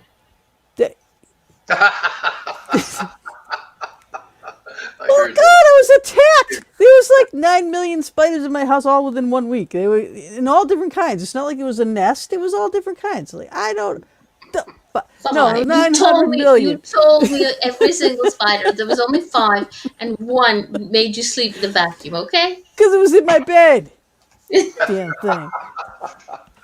Like Yeah, like I and don't, it, I don't like Stupid, I it's don't so have fun. I have no fears or phobias. I mean, like snakes, I Right. I have respect though. Like I don't play with them. Why Okay, not? yeah. but Well, it's yeah, something there's like a you know, healthy, yeah, go there's a away. healthy fear and there's a debilitating fear. Yeah, It's the respect. debilitating fears that you want to get rid of. Yeah, That and most keeping of you the time from people doing don't know. things. Yeah, yeah.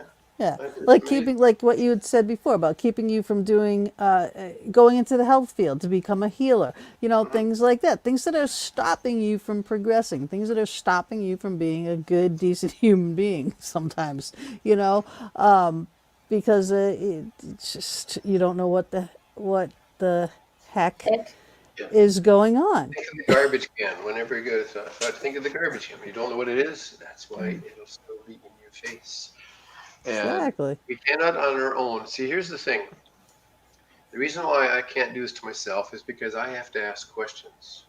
And when yeah. I'm asking questions, I'm thinking. And you're not relaxing. And you're not Yeah. relaxed.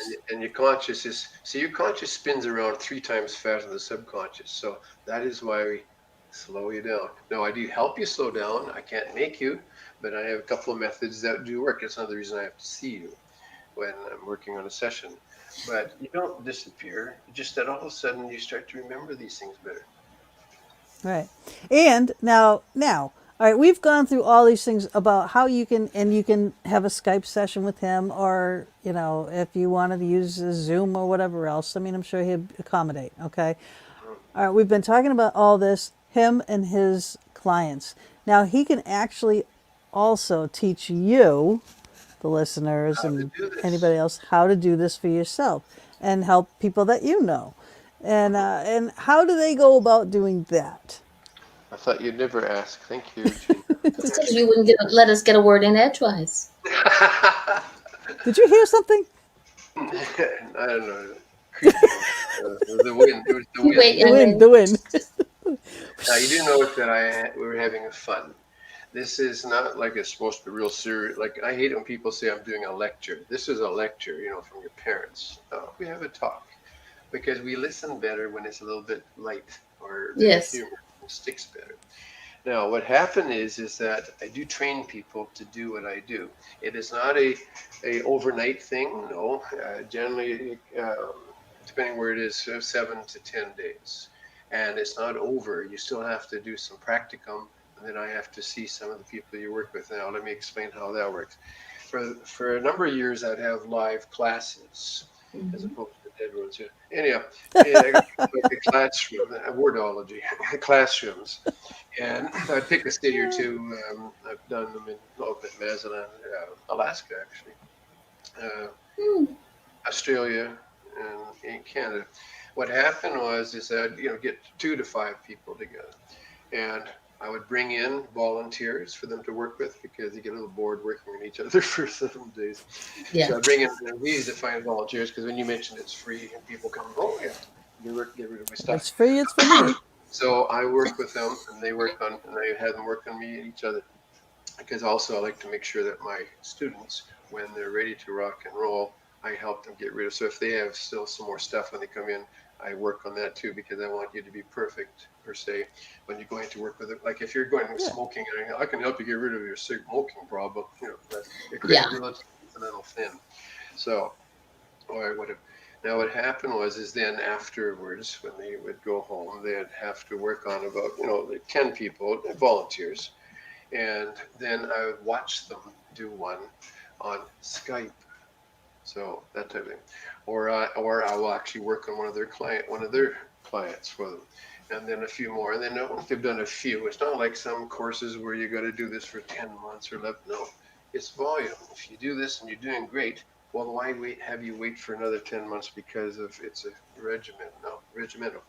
So once they've done that, then I help you. And it's ongoing. I have on my website uh, a few on there that are part of my team. Is that if you like, I can't be everywhere. So if you're in say Calgary and you'd like to know how to get help, I'm not going to be there, but I happen to have one of my grads there. You can go look on the team and call them because I get people who say, "Oh, can you recommend somebody in my area?" I don't recommend anybody unless they're my graduate because I don't. Sure. What they what I teach, past life regression, almost no hypnotherapy school teaches it. It's mainly because you got to remember is about half the people in North America don't believe in it. So think of the logic. If you're running a school of hypnotherapy and you have past life in there and half the people don't believe it, they're not going to come. So you're Right. losing a lot. So they want to, make sure that they're making money clean, having a school just on hypnotherapy. Now, lately, because of space, just like I said, I have a graduate in California, is that I am doing it on Skype. What I do is that I send them, the person, my student, the manual. There is about a 52-page manual. So it's not scary. It's just like a little guideline, because you're not going to learn what I've learned in 25 years in a matter of a week or two. Right. It's a pattern. It's like you kind of variables. Like Learn by doing. If they're indoors, then ask them these questions. If they're outdoors, ask them so. Now, what happened is I work with you. Now, on the Skype thing, it's really even more one-on-one, because if I get 2 to 5 students, I got to watch all of them and stuff like that. Where it's on one-on-one on Skype, I still get people say how many how often do you have, or when they said how many people are in your one-on-one class. What part of one-on-one got you confused? Or what time of the day is it? It's up to you. You tell me. Yeah. Flexible. Logic is that it's one-on-one. I work with you, and yes, because I do this all over the time. I don't work 9 to 5, that type of thing. I'm available, like even right now. Look at time it is now. It's way past my bedtime anyway. But anyway, what happened? Hey, you're going to be doing a show a lot later than this one. Luckily, because where I am, it's actually 2 hours earlier than it was before. Right. So, but yes, I do teach one-on-one, and you can make a career from my training. Yep. I get people think, well, they want to just help their friends. Okay, that's fine. But why not help lots of people? Because I know it's going to be hard to believe, but there's a lot of people out there that have aches, pains, fears, phobias, and we're talking about persistent. Everybody has something. Who knew? Yeah, who knew? I know. So, and the whole thing is that there's no touching, there's no on-go therapy, there's no prescriptions, No pills. No. Yep. nothing. In fact, the only time I touch them is when I maybe shake hands with them when they come in. That's it, because it's not necessary. There is a lot of people, yes, that do energy work and stuff like that, but I've actually trained a lot of them because they realize that it's an ongoing thing. People come back because it worked for this. Now I want it to work for that. And now I want it to work for this. I agree, Wanda. My system works on cause and effect. Has anybody ever had a stress? Stress. No. Yeah. Every day of my life. Yeah. Did you ever get headaches for that? Yeah. Yes. Yes. What happened is that the cause is the stress. The pain is the effect. The effect. Take an Yeah. aspirin for the effect, it might make the headache go. It doesn't get rid of the cause. Yeah. My system gets rid of the cause. I go to the root of it. Now, there's another thing I meant to bring up, and I'm bringing it up now before I go too far, is migraines. Yes, migraines. I'm sorry. A I lot wanted of to people bring that up suffer from before. migraines, and it's totally unnecessary. My doctor friends also say migraines is a problem because it is a past life thing, and they don't have a pill that says current life, past life. It doesn't work that Red way. pill, blue pill. Sorry? Red It pill. hurts. blue Take a pill. I It think doesn't hurt. Take a pill. somebody makes money from them. I You don't feel know bad? Take a pill. who makes trillions off of pills. I won't mention Feel that. happy? Take a pill. Okay. So what happened though, roughly what it is that if you're actually a migraine sufferer, the average migraine is actually about a 2 to 3 day headache. Yeah, you can throw up. You can Yeah. be dizzy. You need darkness. Light can affect you. I had one woman it would get worse if she smelled chocolate. There's different things. Oh yeah, eggs. Eggs. And like a stress headache can be like, just a few, until a pill takes you. But migraine pills, which I found out, if they're not covered by medical of some sort, are $25 to $50 each, and they don't cure you. They try to deaden the pain. And I've had people that get migraines every 2 weeks, some once a month. It varies a bit. Now, another stats is generally female are going to get you're more likely will be a female to My do it. daughter suffers greatly from Migraines, yeah. migraines. My mom used And to have them. see, I mostly had female two, too. Another thing, two in my there's, life. no, it's not Never bad. won it. I don't think you should. It's two more than you should have.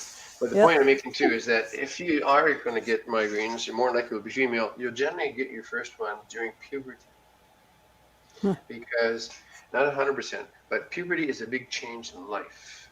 In fact, more people between the age of 8 and 16 require glasses than any other times because of don't want to see what's coming.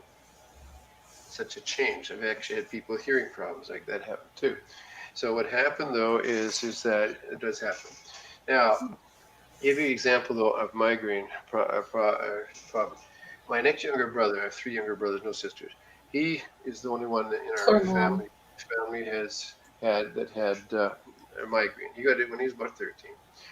Now the thing is if you ever notice about your siblings, you ever notice that even though you get the same parents, you still don't always go the same way. Like he always loved toy soldiers. I always liked the Cap Guns, probably when I was a policeman. Whatever. Yeah, right. Now, Every cop is gun crazy. Why is that? No, not so much I'm only kidding. I'm only kidding. Most of them are handcuff crazy, but they just won't admit it. Who let her in? Okay. I don't know. She's always there. She just pops up. Sorry. But anyhow, what happened was with my brother in the old days, they didn't have the soft plastic soldiers. They were metal, and you try to step on them in the dark when you're going to the bedrooms. Ow. Ouch. Now, here's the thing. Now, so at Christmas, he got toy soldiers. Now, what happened was he got his first migraine at about 13. Now, his would last about the usual a couple of days too. Years later, he moved to England, and him and his wife, a totally different career change. Yes, we'll get to that one. Oh, that's your question. Now, what happened is that he was a computer programmer, and decided to go to England to buy a pub. Totally different, career cool. change. Now they narrowed it down from 40 pubs down to 2. One was in Brighton, I'm sure you've heard of that. The other one was in a town called Seaford. Now, I've heard of that. I'm going to ask you a couple of questions. I need you to say the word Seaford. Seaford. Louder. Seaford. Okay. Now. Well, I don't have an we have things happen for a reason. Yes. He ended up the pub in Brighton didn't pan out, so he bought the one in Seaford. Okay. Now, he's had the pub for about a year, and then he gives me a call from back in Canada, wakes me up at 3 a.m, said, how are you doing? I said, I was sleeping. He said, by the way, do you think you can come over and help me with my pub? We had a fire, and the insurance didn't cover the back bill. Him and I used to do the retro work. So I said, now, being 3 a.m, it takes a moment to go, why? What? He said, and I said, who's paying for this? And he goes, I'll pay for it. So I hadn't been to England before. So I said, okay. Now, I didn't realize that he had a hidden agenda. Such an interesting expression, hidden agenda. I get over there and he said, I've been running my pub for a year. And I said, yeah. He says, I realized, I don't like drunks. I said, those are your customers. He said, I know, but I don't like them. Will you run the pub for me? And I said, no. I don't like them. I saw them as a cop. Why would I see them? Now, bottom line is that he had a migraine a few weeks later. So I said, let's work on them. He says, please. Now, we're going to get this into your time space. What happened was, I said, let your subconscious take you back to the past life to do with why you have migraines. Within a moment, he goes, I'm a soldier. Remember his interest. World War I, he said, I lied about my age. I'm British. I got in. I'm over there in France trying to save the French. I'm in a little trenches, foxholes. He said, it's my first day, and it's the end of the day, and it's just boring. There's nothing happening. I don't think they're there.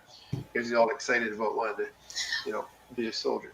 So he did something I knew he was going to do, and he did. He stuck his head up to see what was going on, and he got shot because both sides used to keep snipers for silly people, so to put their head up. So that was it. Never fired a shot against the enemy. Then I said, anything else? He said, it's World War II. I'm a soldier. I said, oh, interesting. Because sometimes if you had 2 or 3 past lives of the same type, the interest is higher. So I said, what's the detail? He says, I'm Canadian. I'm over in England being trained for the, that happened a lot because of the connection with England. And he said it was to do with Normandy. We were being trained for the invasion over to France to get the Germans out. And I said, where are you being trained? And he said, In a pub. Oh, Seaford. No, Seaford. Seaford. You don't want me saying it. Bird. Bird. As in bird. We get well, the point of danger is we get attracted often to Seaford. areas we feel comfortable in. So that what's happened. Now he was on the landing craft going across into Normandy raid, and he got shot through the head. So I said, where did the bullet hit you? He said, well, both times they hit me in the top left temple. I said, where did they come out? He said, out in the back right. And then I could see him going, oh God. I said, where do you migraines start and finish? He said, they start here and they end up there. And he's never had a migraine since 1997. Since then. Can he deal with drunks better now? Yes, he shoots them. And the other thing, really quickly, was a woman that was a bad guy in England years ago, and he got a bobby come up behind him and hit him over the head. He thought he was pretty good at watching for police. It was stupid. And every time this woman in this life did, so we worked it out. Every time she did something stupid, she got a migraine in the spot where he had been hit in that life. Wow. And she hasn't had that since either. So again, there's that stupidity thing.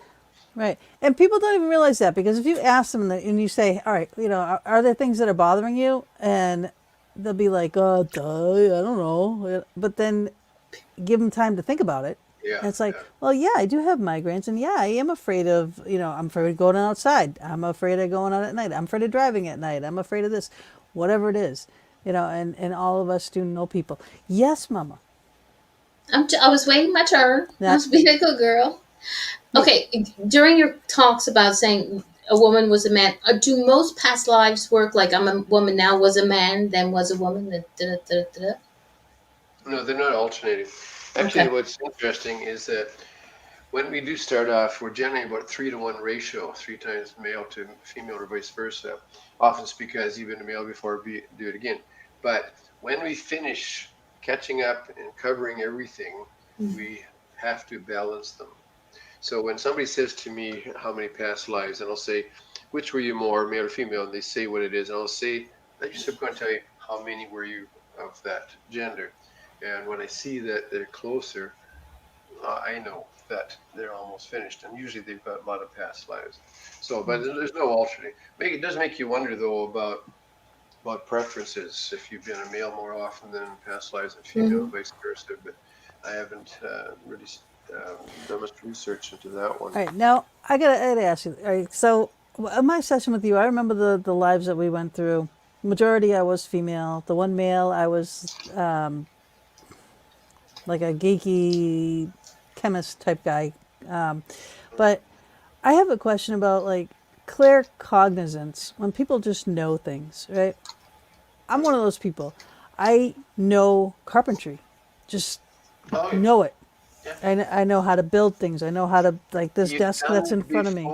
You've done it many times in past lives. We bring our talents forward.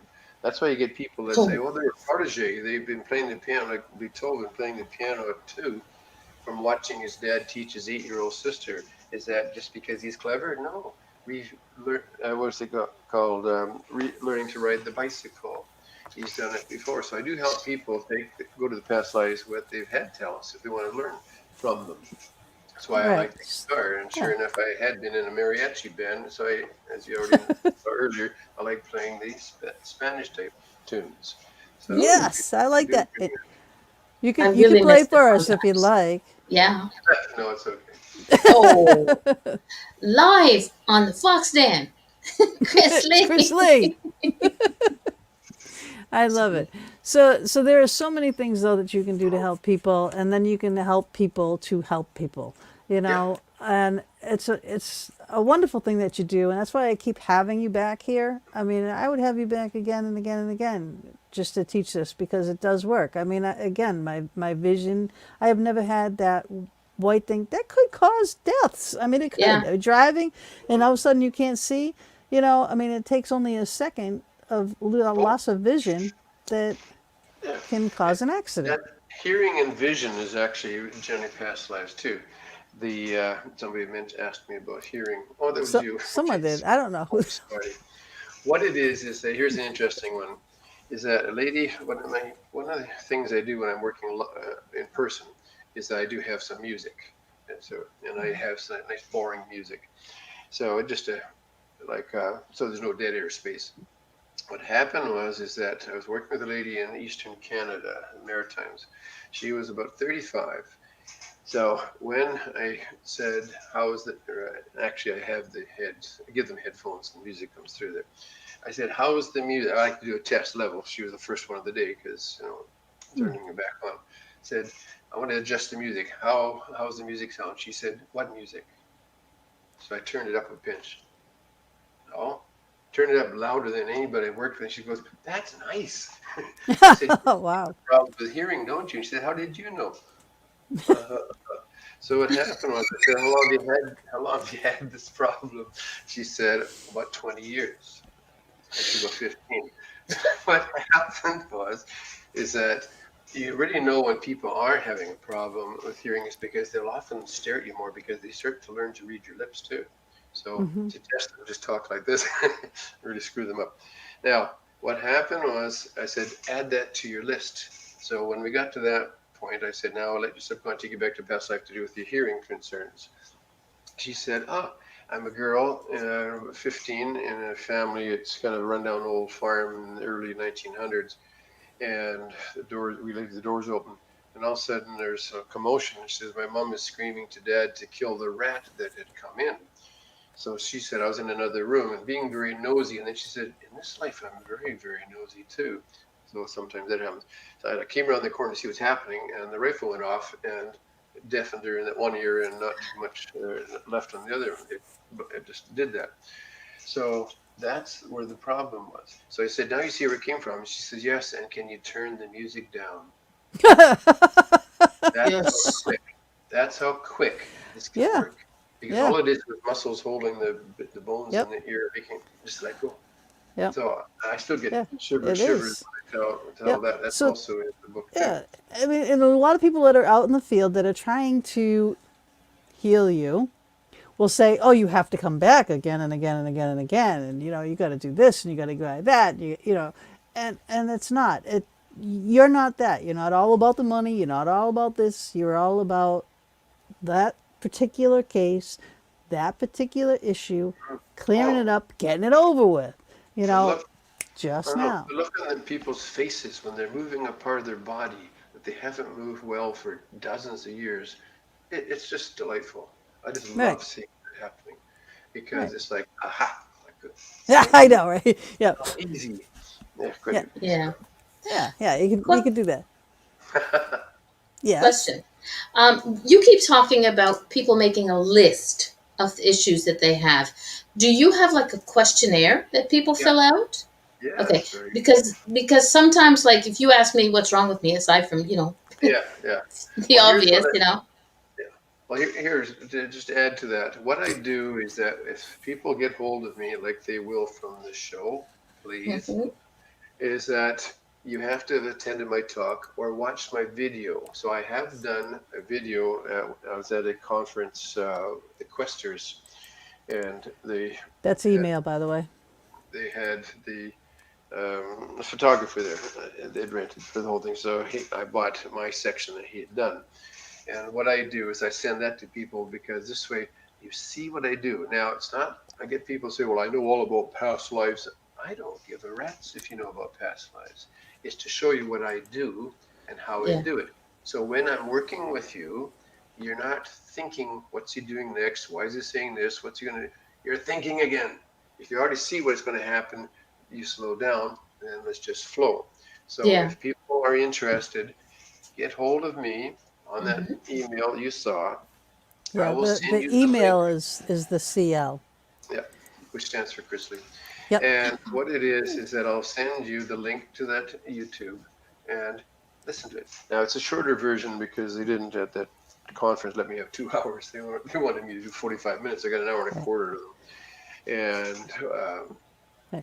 I just want to yeah, say though that people that are well, going to be just listening to the audio of this program, okay, the website is pastliferap.com. So pastliferap.com. All right, his Skype name is Chris.Lee506, and his email, if you want to email him, it is cl@pastliferap.com. the And if you rap, are listening, yeah, if you are listening, go to our YouTube channel, subscribe, Yes. hit like, get notified that you get these things. But then you can watch the show. You can see the books. You can see Chris and us. But, just a that's quick the one. best way to do it. The rap part isn't like I'm rapping. It's just a short form. RAP stands for regression and progression. Right. Because Just it that's was what he so does. long to write it all out, so that's why it's short. And So you I'm not used rapping. to, yeah, you used to do that too. That was one of your sites a long time ago, right? You What, shortened you it. used to rap? No, no, no. It had The one of full, the full Regression thing. and Yeah. progression. the I full, know. yeah, the full Yeah. I thing was was So I written out. was teasing. I was teasing. Hey, you could have been a rapper. yeah. So again, just get a hold of me. I'll send you the link to watch it so you I can want the see. link. And this way, I'll also what I do is I email or attach the questionnaire. But I tell people don't fill it in until you watch the video because a lot of people, even in the session, will go, "Oh, I didn't know I could take care of that." So see what it's all about and Okay. add that. So thank you. Exactly, exactly, and it works. I mean, I'm living proof. You did a session with them, No, I didn't. Not yet. Oh, I thought you did. oh, I Oh no, thought you you no, did. you got my books. That was it. Got I my got the books. Yeah. books. Oh, yeah. And the books. And the Just a books. I'm little just gonna say aside. again, the Do you books have a are curfew in Montreal? packed. Do I have a curfew in Montreal? Yeah, 8 o'clock. I heard about that. Yeah. So Ontario. he's gonna become a permanent resident down in I think Mazatlan. I might get and claim asylum down here. Okay. Yeah, well, So I Ontario got. has their own curfew now. So but I think it's I have. 10. Ontario. No, not yet. Yes, they do. Oh, Not Yes, the they- curfew. I have a burning question. How was paragliding or parasailing? Boring. Boring? Did it Why? hurt? Did you get hurt? No. Now here's the quick thing. Yes, it's very popular here. You'll see people hanging on a parachute and being towed by a boat. Now I did this about 2 years ago. I'd like time to try that because I like to try things. Whatever. What happened was if I had known how quiet, first of all, I thought the wind would be whistling through your ears and you can't hear a damn thing. It's so quiet. But Quiet. Wow. so if I'd known that, I would have brought up my cell phone and take Video or only an 8 minute ride. I would A have friend, dropped mine in the drink. a friend of mine said, Uh-huh. "Oh, I wouldn't do that. What if the rope broke?" I said, "It's a parachute. You're going to float gently down into the water." He says, "But there's Sharks. no. There's jellyfish in there." Some people get afraid of the silliest things. Ooh, Jellyfish. that's funny. There's a I stuff tried to I bit. 17 Yeah, Sorry. I did that. That one I painted a mural because I'm an artist. I painted a mural in a child's dermatology place where they would go in if they got stung by a jellyfish and they would get treated. So it was like the emergency area for a children's dermatology. Well, they told me to do an underwater scene, and it was huge, and I made it look like you were standing in a room that was under, and you're looking out to a tank. So I had dolphins and turtles and all kinds of cute little Seahorses. seahorses, all that stuff, little fishes. Well, I had these big pink fluffy jellyfish come in, and the lady calls me up. She goes, "You have to get rid of the jellyfish." Like, Why? I mean, they were pink, they were fluffy, they were cute, they were on SpongeBob. There's jellyfish on. I was like, well, she goes, well, some of the kids that are getting treated for jellyfish stings might be afraid. So I had to come in, wipe all the jellyfish out, and I replaced them with dolphins. Yeah. So. Yeah, Yeah. they're one of the oldest living creatures, Mm. and I remember seeing a line underneath the picture when it says it's living proof that you can be this long without a brain or something. I don't know. Oh, I'm telling you, there's so many different kinds too. They're really neat. I mean, I like going to the aquariums and looking at them, and especially when they have the various lighting on them, and you can see how either translucent that they are or the colors that they emit. And they're all different. They're really cool. I mean, I think they're awesome. But I would not want to get stung by one. That's a big deal. Not all of them will sting you, but yes, you don't want to say, "Are you one of them?" Okay. Now, in 5 years here, I've never seen one. In fact, in my whole life, even in Australia, I think I saw one small one. That was about it. So, but they're not like they're out to get you. No, every once in a while they'll come through, like down the Cape. They would come through, and no one would go in the water then because there'd be a lot of them, you know. But, I guess that can be a thing too that you can maybe clear up from the past. If they're afraid of jellyfish. Well, You know? I don't know about the word "afraid of" myself, but I Or certainly fear, have the fear respect of. respect to not playing with them. It's like snakes. But yes, the bottom line is thank you for having me on again.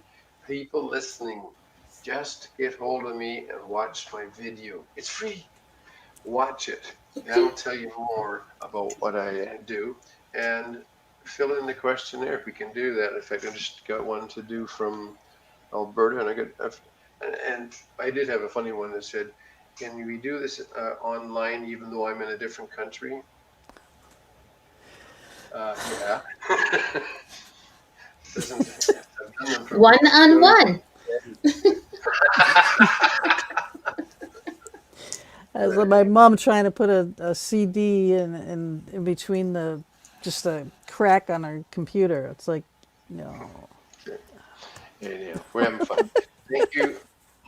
What's the timing but- like? If there's any more time, or Yeah, we're a little over, but that's okay. And again, She the boss. thank you. Tell Debbie that we are looking forward to having her come on and do a little pop-up show with us, pull some cards for some people and stuff like that. And you guys enjoy your time there. And if you get stuck there, so be it. But people that are listening, please tune in every Thursday evening from 8 to 10 p.m. Eastern Standard Time here in the Fox Den. I'm going to play a short little exit video, and we will see y'all next week. Ciao Bye, for now. We love you. Thank you, Chris. thank you again. Thank you again for joining us for another episode in the Fox Den. We're here every Thursday evening from 8 to 10 p.m. Eastern Standard Time, bringing you a variety of guests, streaming live on Facebook, YouTube, and our Anchor venues. We would love it if you would go to our YouTube channel, The Fox Den with Gina B and Mama D, and please subscribe, share, and definitely hit the notification button to never miss a show. We'll see you all next week, and subscribers, watch for our pop-up shows as well.